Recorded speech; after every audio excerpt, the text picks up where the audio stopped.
como presidente de los argentinos. Creo que ninguno de nosotros imaginábamos que íbamos a estar viviendo esto hace un año.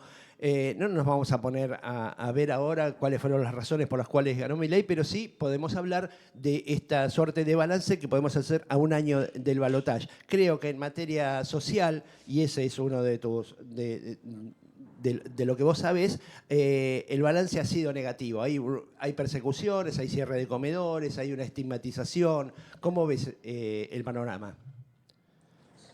No, bueno, es decir, creo que hemos, centralmente los sectores más humildes y los trabajadores han perdido en la puja distributiva, han perdido muchísimo, ¿no? La situación en concreto es que sobre todo los sectores más humildes se encuentran en una situación muy, muy difícil, con el 50% de pobres, con la ausencia del Estado prácticamente en todo. Lo primero que se recortó es toda la ayuda social, ¿no? Es decir, desapareció no solo la ayuda a los comedores, sino, por ejemplo, la ayuda a las guarderías populares, a todo lo que era la política de primera infancia desapareció, digamos, ¿no?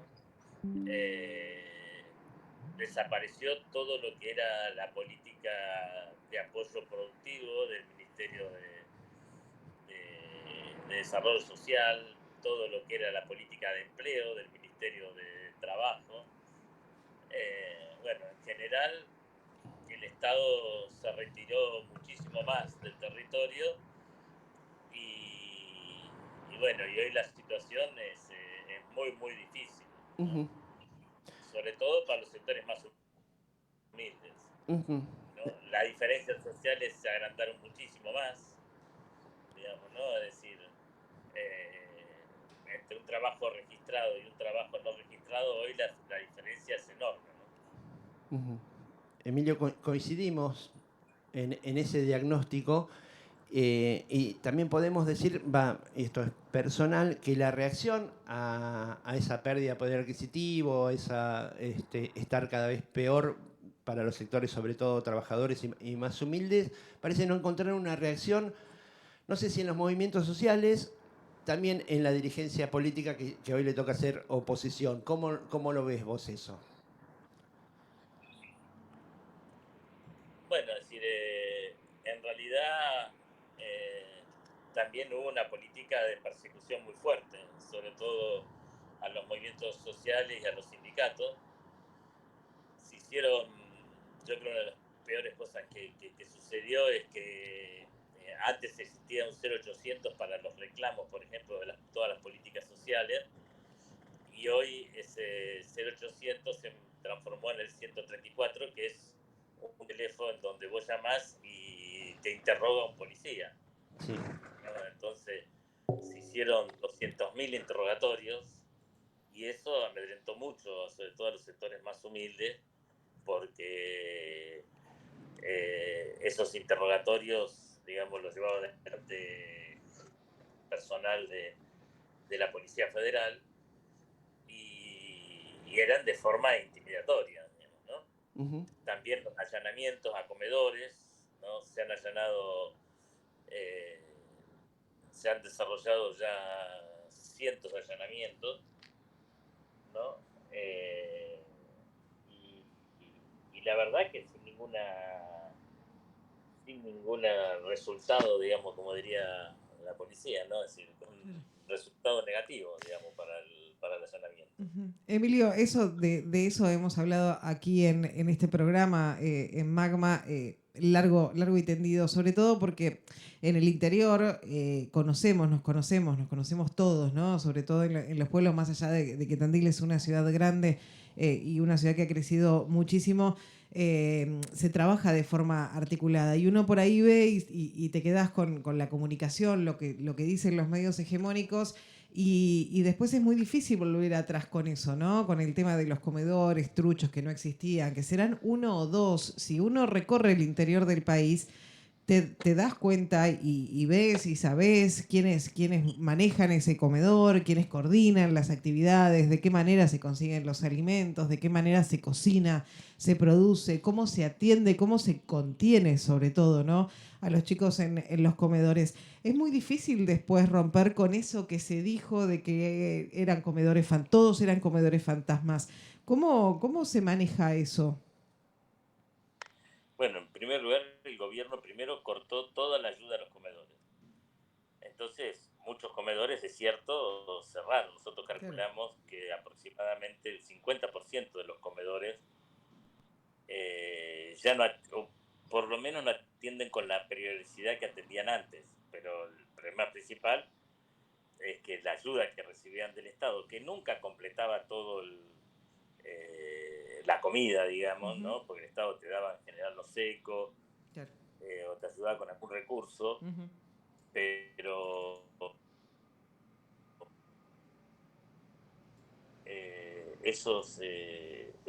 al cortarse esa ayuda, bajó la cantidad de comedores. Entonces, después de que el Estado se retiró de los comedores, empezaban a inspeccionar los comedores. Entonces, la verdad que es una política media risueña, digamos, ¿no? Ujú. Esto tuvo distintas denuncias. Yo creo que esas denuncias van a avanzar. Por supuesto, como es en la Argentina, las denuncias hacia los sectores humildes van rápidamente, pero las denuncias al poder tardan. Ujú.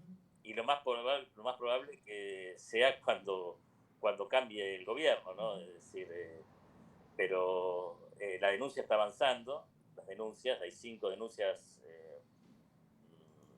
muy fundamentadas.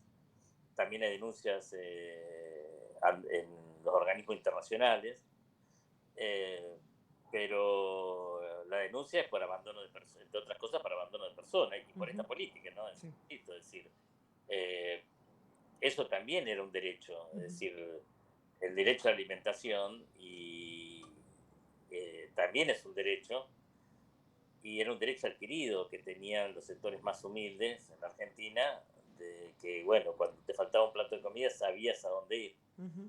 Hoy esto se ha dificultado muchísimo. La mayoría de los comedores que se sostienen, a mí me llama la atención que la mitad estén abiertos. Ujú. Me llama la atención porque en realidad sin ninguna ayuda del Estado, que la mitad se sostengan con, con ayuda del mismo barrio, porque Ujú. también cuando vos haces toda esta política de estigmatización, también se cortó muchísimo la ayuda privada. Antes Ujú. existía tipo de algunas empresas que cada tanto colaboraban. Ujú.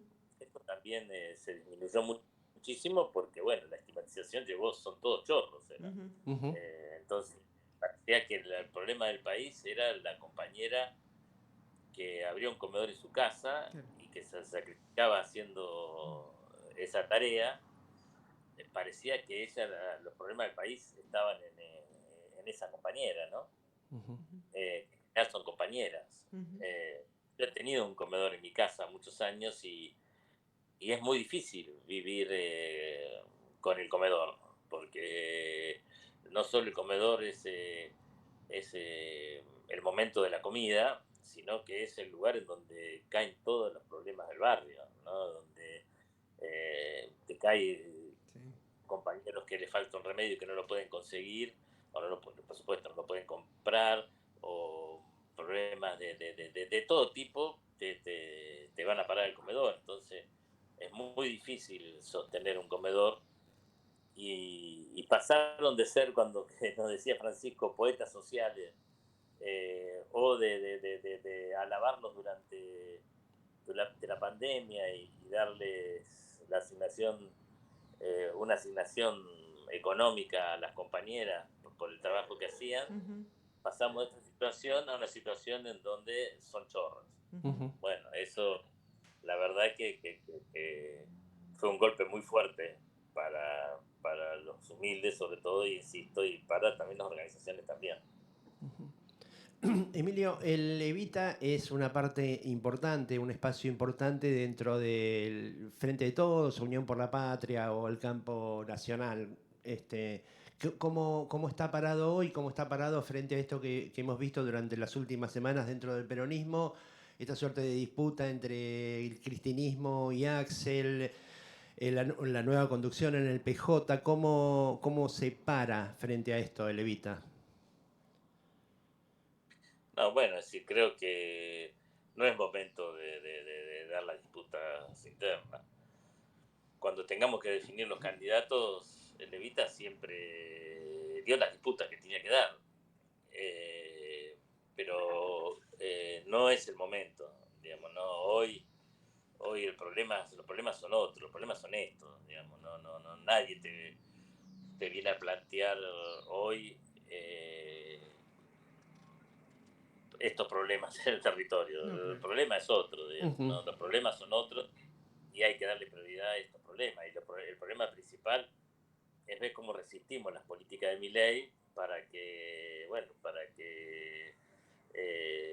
se deteriore lo más posible este gobierno y que pueda venir después una alternativa. Uh-huh. Empezar por la disputa política creo que es un error, Uh-huh. ¿no? Creo que nosotros tenemos que construir toda la unidad necesaria de los sectores populares y a mí me preocupa a los que todavía no hemos llegado, digamos, ¿se entiende? A los que tenemos que reconvocar o que tenemos que convocar a un posible frente que tenemos que armar, pero cuando llegue el momento. Hoy, insisto, todavía es muy temprano y lo que hay que hacer es desgastar el gobierno de Milei. Uh-huh. ¿Y de qué manera? ¿De qué manera? Bueno, desde la resistencia a todas las... Que cada una de las medidas tenga su costo y explicándole a la sociedad cuáles son las consecuencias de las medidas que toma Milei, ¿no? Uh-huh. Él está construyendo un relato que ya lo hemos escuchado muchas veces en la Argentina,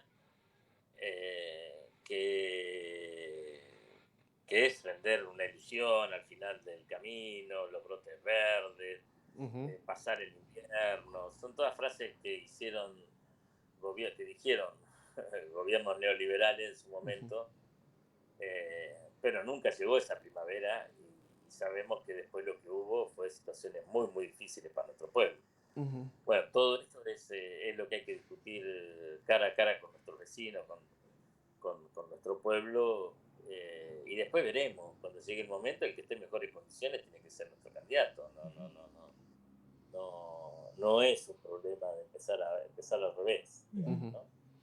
Y en esto ¿vos creés que debe haber unidad y estrategia en la resistencia? Porque lo que se ve son sectores que están siendo afectados que se manifiestan individualmente. Tenemos los jubilados, tenemos los docentes universitarios, tenemos los trabajadores estatales y otros sectores, bueno, los movimientos sociales pero cada uno protesta por su lado. ¿Vos creés que es necesaria una conducción o una organización en esta resistencia? Yo creo que la lucha social, la lucha reivindicativa es sectorial de por sí. Uh-huh. Una cuestión sectorial. Lo que sí que cuando salen los estudiantes, salgamos todos. Cuando salen los sindicatos también apoyemos, digamos, ¿no? Es decir, pero creo que la lucha reivindicativa siempre es sectorial. Uh-huh. Sí, creo que, insisto, es decir, que muchas veces, muchas de estas cosas de la política tiene una deuda con la sociedad, digamos, ¿no? Es decir, tiene una enorme deuda. 40 años de democracia, 40% de pobres, ¿no? Hay una insatisfacción democrática, como se dijo en su momento, digamos, ¿no? Es decir, hay hoy en día tenemos que ser muy cautos y muy inteligentes en cómo planteamos la batalla política y las cuestiones generales, digamos, ¿se entiende? Es decir, ¿hay una autocrítica ahí? Y sí, tiene que haber una autocrítica, es casi obligatoria la autocrítica. ¿Y la autocrítica desde qué lugar? Si hacemos lo mismo, vamos a tener los mismos resultados. Y yo no quiero los mismos resultados, quiero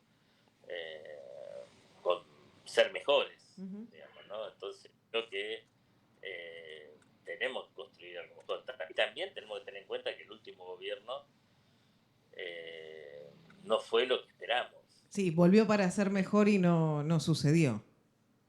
Y no sucedió. Entonces, también estas palabras que digo yo de autocrítica, hasta esa palabra ya está desgastada porque Claro. hicimos un gobierno en donde hicieron una autocrítica y en realidad no profundizó las cosas y fuimos para atrás. Entonces, lo que tenemos que buscar es un gobierno que profundice un modelo de país. Cómo nosotros no hicimos una reforma impositiva, cómo no hicimos una reforma del sistema financiero para poner los recursos del ahorro nacional en función del desarrollo nacional, cómo no hicimos, ¿no?, una política de vivienda real, digamos, ¿no? Es decir, bueno, cómo no hicimos una reforma educativa profunda donde la educación pública en Argentina era una educación que te servía a vos como para ascender en la sociedad. Uh-huh. Hoy la educación pública no es la mejor de todas ni la que deseamos, ¿no? Ni es igualitaria porque depende de la escuela que te toque y el sector social que seas, es la educación que tenés. Uh-huh. Y la salud pública lo mismo, digamos, ¿no? Es decir, no puede ser que no podamos resolver el problema de la salud pública, ¿no? Y en la Argentina hubo momentos que lo resolvimos, así que no es imposible. Bueno, en estas cosas tendríamos que profundizar ¿por qué? Porque esas cosas son las que después tiene sus costos, Uh-huh. digamos, ¿no? Creo que también el tema de las empresas públicas, cómo administrarlas y cómo llevar adelante las empresas públicas también es otro hecho que tenemos que discutir y tenemos que en todo caso cambiar las cosas que tengamos que cambiar, pero todo eso no se puede hacer si no construimos un marco de unidad y de discusión política que no sea la discusión de quién arma las listas, Claro. ¿no? Ni la discusión de quién es el que, sino la discusión de cara a la sociedad. Claro, digo, ¿No? volver a las bases, al barrio, a caminar, a construir en comunidad, ¿no? Claro, y a discutir entre nosotros, Claro. ¿no? Claro, pero no solo entre dirigentes, digo, con el vecino. No, también con la sociedad, con el vecino, Claro. con el empresario, Claro. con el sector agropecuario. Creo que es necesario, insisto, refundar un frente mucho más expresivo que representativo, es decir, donde volvamos otra vez a expresar cosas, a discutir desde un lugar, ¿no? Desde cada uno de estos conflictos que hoy tenemos, desde cómo vamos a hacer para resolver el problema de nuestros jubilados. No hay manera de resolver el problema de nuestros jubilados si no hacemos si no registramos a la mayoría de los trabajadores. Hoy la minoría de los trabajadores es la que está registrada y que aporta. Entonces es imposible resolverlo, pero hay que resolverlo así, de forma positiva, porque si no vienen los neoliberales y quieren resolverlo bajando la jubilación o privatizando la jubilación. Uh-huh. Nosotros no puede ser de que después de tantos años de gobierno no pudimos terminar, insisto, con los trabajadores no registrados, ¿no? Uh-huh. Bueno, esas cosas son autocríticas que nos tenemos que hacer, que mucha dirigencia política se la está haciendo, Uh-huh. ¿no? Y tenemos que hacerla de cara a la sociedad. Uh-huh. Abordar temas que parecían ser tabú para el campo nacional y popular, como decís vos, el trabajo en negro, la administración de las empresas públicas, el tema seguridad también, digamos, el progresismo, por llamarlo de alguna manera, es medio esquivo a tratar esos temas. Bueno, vos decís que hay que encararlos definitivamente y de cara a la sociedad. ¿Cómo no vamos a hacer una reforma laboral? Es decir, con un mundo que ha cambiado, el mundo del trabajo ha cambiado totalmente, ¿no? Si no hacemos una reforma laboral, lo que entre dentro del viejo sistema fordista capitalista tiene formas de dar la pelea distributiva, pero los trabajadores de Rappi, los trabajadores de la economía popular, la gran mayoría de trabajadores argentinos, trabajadores de los comercios del conurbano que no pueden competir en estas condiciones con las grandes cadenas de supermercados y con las grandes cadenas de ventas, bueno, o con la venta online también, digamos. ¿Cómo no podemos competir en el terreno de las ventas online con este monopolio que se nos ha planteado enfrente, digamos, ¿no? Bueno, esas cosas son cosas que tenemos que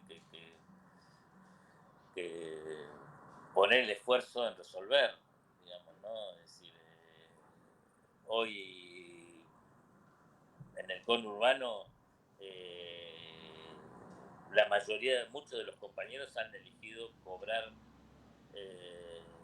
su sueldo en estas cadenas en Mercado Libre. Claro.